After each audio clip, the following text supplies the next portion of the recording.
So today, garden friends, I am going to take you through here in my greenhouse. I'm going to update you on plants that I've been working on with you many times. I seeded them or took cuttings, and I wanted to share with you what they're looking like. And then we're going to talk about why I've been sharing those particular plants and why, like I've done the series of 10 things to know about certain plants, easy cottage garden flowers, 10 or 11 things, whatever it is. And yeah, then I'm going to take you out to where I'm going to utilize these flowers in the secret cottage garden that I need to redo because of the tree falling. And then, yeah, you can see what's going through my mind. And many of you asked for more on growing a cottage garden on a budget using simple I wouldn't say everyday, day-to-day flowers instead of going and buying expensive named plants. So I'm going to walk you around in here, point out the plants that I've shared with you, and I'll link, I think, all the videos I did showing you what I did with them, and then we'll go on outside. So come on along as I walk you through here and we talk about the plants.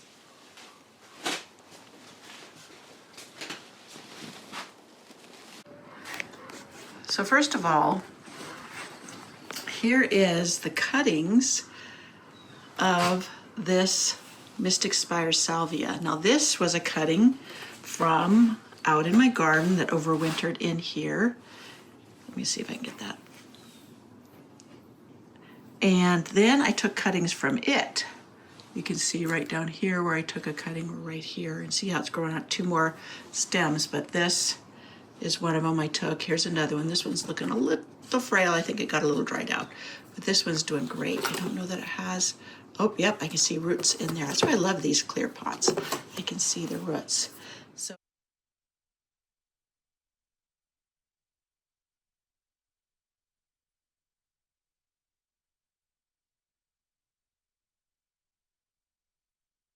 So yeah, I have these others. These are not something I'm putting out in the garden. If I did, it would be in containers. And here is a mint that I thought was a different plant than it really is. And so I'll keep that in containers too. But that wasn't one of them I really shared. Here is some hollyhocks. These are the double. This is the peachy pink ones. And here are my sweet peas that I started. Now I need to pinch this one back, which I should do in a video soon. Because it needs to branch, and I also need to water it. I can see this getting dry. One thing about it gets so hot in here that things dry out faster. Now here is some Rudbeckia. This is what the seeds that I started last fall with you in a video. They've been overwintering in here, and now that it's warming up, they are just taking off. Look at that root mass in there. I can pot these up, and or they're getting pretty close to being able to put them out in the garden.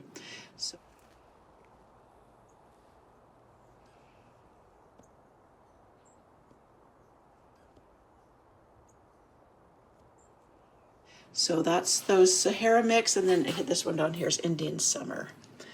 So that was all well and good. Here is the white geraniums that I seeded with you, but along with them, this is some Nicotiana.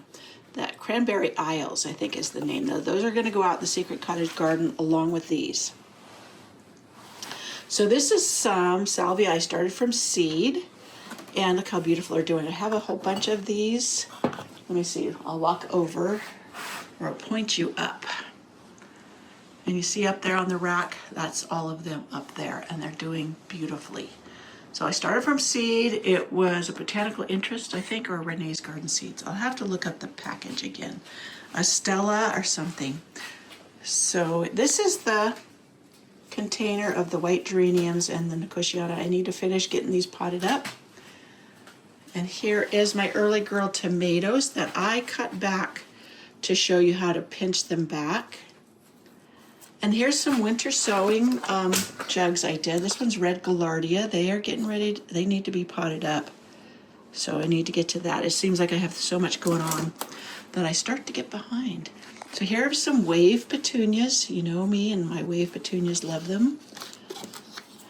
Oh, here is the clematis that I potted up with you that I got from Brushwood Nurseries. Look at it, it's already blooming. That is just gorgeous. I can't wait to put that out in the garden. And more of this is a geranium that is a Martha Washington geranium, I do believe. Or is that an ivy? No, it's a Martha Washington. Here I took a cutting from it because it fell off and I wanted to do it. This is the echinacea that was out in the garden that I showed you in one video that it had the roots eaten off by a gopher, and I potted it up and look, it just took off again. This is one of the roses that I took cuttings from and doing well. So the gomphrena, I seeded with you. Look how beautiful they are doing. There's another tray of them down there. Those are going out in the secret cottage garden. I just have to map out where or how these are all going to be situated in the garden. Here's some more petunias I started from seed. These are geranium cuttings, and I have a video on how to do geranium cuttings. I'm doing them all the time so that I can plant up big pots of them. My father-in-law loves them. And yeah, look, this is an ivy geranium. I started from seed. Look at that. Gorgeous color. I'm going to put that in a hanging pot with some others so it's really filled well. So let me see what else. Oh, these are the hydrangeas I took cuttings from last fall and started. Look at that. Aren't they doing well? So, okay, this is the hardy geraniums that I dug up. They were in the pathway of, got a big old spider web under there I need to clear out. And I just potted them up thinking that somebody might like them because I got plenty coming up. Now that's lamium I've dug up and potted for using in containers. I like how it acts as a spiller or fills in as a ground cover. And here's my dahlias that I just pulled up in the containers because I plant them in those containers. And then I brought them in here to overwinter, and there's some more down there. So I can plant these out as soon as I know that the frosts are over here. And basically, that's pretty much it that I have going for, let me go over here, out in the garden. So I have some snapdragons growing there. I have more petunias, wave petunias up there.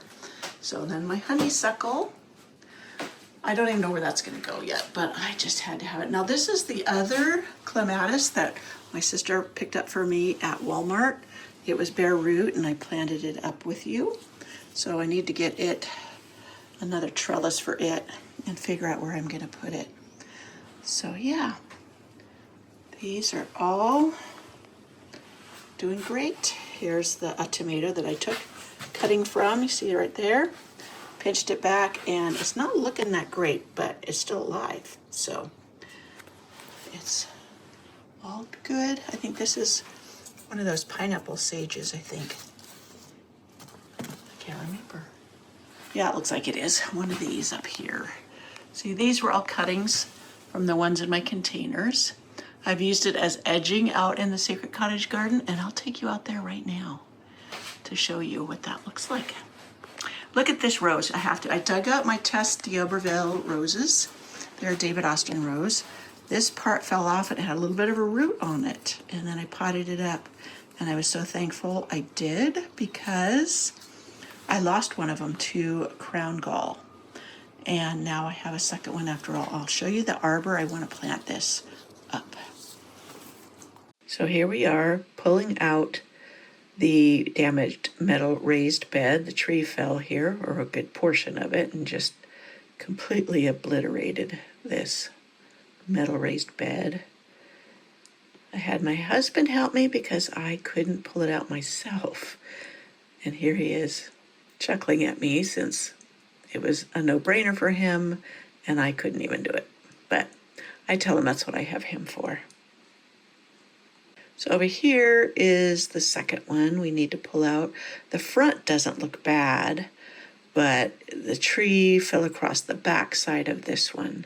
So this one will also go. This whole area back here is where I am redoing everything, and the flowers that I showed you that I started that are in the greenhouse, they're going back here. Now I'm going to add other plants, and there are some plants still alive back here. I will have to move some of them and other things, but I think it will be a great mix, and all of them, the majority, have been either started from seeds or cuttings from other plants. I do have a few shrubs in here in the background. They haven't fully filled out yet, so you can't really see them, but they are there. And the little shed there, that's going to move. That area there is where we are going to set up a pergola, an umbrella, something like that, and the bistro set. I'm thinking I would like an umbrella because I can put it down and make sure that the sun hits the area to the right of the screen best.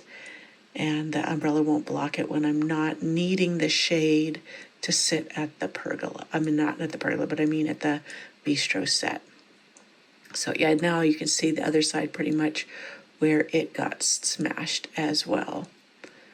So now this was a big step for me to get this stuff out of here. Now underneath the soil, which was underneath these raised beds, is some mesh that protected the plants in it from gophers. I'm going to go a different direction. Some plants that I know they love, I'll put in cages. But other than that, I'm pretty much going to use the gopher repellent spray that I'm going to mix up and use my hose sprayer to spray it on constantly until I don't have much issue with them anymore. So yes, out here is the secret cottage garden. Now I'm going to walk towards the area that I'm trying to redo. And you can kind of we had to pull up the raised bed, so you're getting kind of an idea of the area.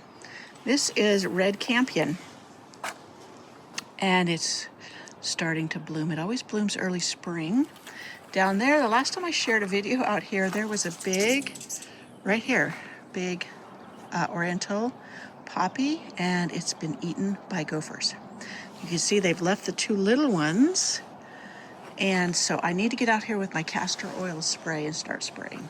But yeah, a lot of these plants need to be dug up. There's echinacea, there's echinacea, there is a catmint or nepeta. And yeah, that's an area that's getting redone. And you can see where the tree had made a big hole in the ground. But here is the sedums, or sedum. Pull this out of the way that I was telling you about that had gotten smashed. And look how it's coming back so beautifully. And here's another piece over here. You can see where it snapped off, but it's going to be okay. And there is that sage, golden sage, I told you that I used as an edging. It just is a really bright and colorful. These are larkspur that I need to pull up because they get like 4 feet tall, and I don't really want them there. I've got plenty growing elsewhere, so it's not like it's a big loss to pulling up the ones that come up wherever they will that I don't want. So over here's another bed that we had to remove. These strawberries are going to go, I'm going to put them, I just got me a green stalk planter, and I'm going to put them in that. So yeah, and there's some white swan echinacea in here I need to dig up. And the tulips will just remain in the soil, and we'll let those go. There is a wire mesh underneath there, but I don't know what I'm going to do yet for sure. So we'll see. We'll see. We're trying to pull the fence back up. And yeah, my HF Young Clematis, look, it's getting so close to blooming. And hopefully we don't get super cold. We got it pretty cold last night. It was down in like 33, and I was so worried I was going to lose plants. But yeah, those two areas is where a lot of the plants are going to go, as well as out here. I'm going to add like some of the black-eyed Susans that I have, maybe some of the salvias. There's already the hardy geranium out here blooming, doing great. And I'll cut it back. It will rebloom through the summer. My tree roses, yeah, they're starting to put on buds. Those things have this beautiful scent. So I will, I'm hoping to, let me turn slow so I don't make you sick. right there where the tool shed is, that's gonna move to another place. And right there is where I want to put up the Vigo Garden bistro set they sent me, and maybe pop up an umbrella that I can, you know, put down so it doesn't block sun over here, because the sun comes from this side of the garden. So when I'm not using it to sit under, I would put it down so that those areas could get sun still. So now let me back over here again. And I'll show you the arbor that Rose is going on. So this is the arbor. You notice it's leaning a bit that way. Well, that's because the heavy snows come off the roof here and then shove it. So we're gonna have to, beef it up or stabilize it with some tree stakes. But once the roses start growing, so here's the one test rose that is taking off like crazy. And then I'm gonna put the other one over here, and then it'll be covered with red roses for this to be the entrance. This is moving. So yeah, let me back up here so you can see it from this side and get a view of it. You see, you can really see how it's leaning. But yeah, once we stabilize it. So this is where all those plants, or a lot of them. I have other spots in like the rose cottage garden and all of that to put some, but it's just getting like, we've had like 3 or 4 days of rain and some snow. In fact, I took a video of the snow. Let me turn this way, slowly but surely. And then others will go out here. Also, I have to spray, you see right there, all those gopher tunnels. I'll spray out here with my spray. But look at this rose alley is gonna be just gorgeous in a couple of weeks if we don't get a super hard freeze. This is very early for roses for me, but we've had a very warm winter and mostly a warm spring until this last few weeks when it turned more average, where it's colder and freezing. And the Warsaw Nike clematis is just going to be beautiful as well. All right, I think you hear the hummingbird? Hummingbird, that's his territory. Look at the snowball viburnum. I should do another garden video. I'll probably wait till next week when it's May, so it'll be a May 1st one. But yeah, I could put some of those plants over here and all of that. Look at my lilacs. Okay, I can't help this. I have to show you my lilac. I was so worried these were gonna get froze off, but look at, this is my sensational. This is the one that's bicolored. Isn't that beautiful? It's so sweetly scented. Now this one, for some reason, did not put on the blooms like that one did. And they're right next to each other. But I don't know. We'll just wait and see how well it does. I need to get in here and weed out things. All right. Yeah, you see, this plant did not like that freeze we got this morning at all. It's looking a little droopy. Okay. That's it for now. I kind of wanted to show you that, and then I get carried away walking around. And a lot of cleanup to do, but now that it's warming up and we're gonna get some sun, I can get out here and work on it a little bit at a time. That's the way I do it. Chip, chip, chip away.